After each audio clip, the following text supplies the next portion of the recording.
Jetez quelques pierres à la mer et vous pourrez construire une place face à l'océan par-dessus. Mais au fur et à mesure que les visiteurs affluent, ceux de derrière n'ont jamais une bonne vue. Alors, vous élevez progressivement le centre de la place. De cette manière, les gens à l'arrière peuvent monter les marches vers une plateforme plus haute et ne seront plus bloqués par ceux de devant. En même temps, vous utilisez les différences de hauteur entre les plateformes pour créer plus de terrasses et relier le terrain des deux côtés par des escaliers, vous offrant encore plus de points de vue sur l'océan.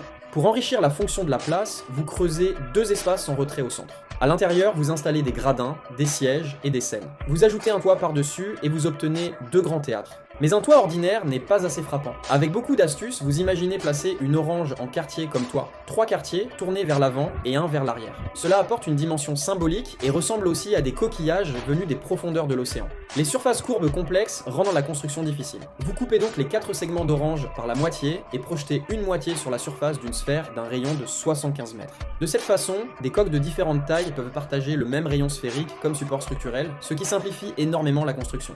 Il suffit alors d'assembler des nervures ayant le même rayon que la structure de support du toit, puis de poser des panneaux de béton préfabriqués avec une courbure correspondante sur le dessus. C'est ainsi que l'on obtient la forme de segments d'orange. Enfin, on utilise la même méthode pour ajouter un restaurant à proximité, complétant ainsi l'ensemble du complexe. Félicitations, vous venez de concevoir l'Opéra de Sydney.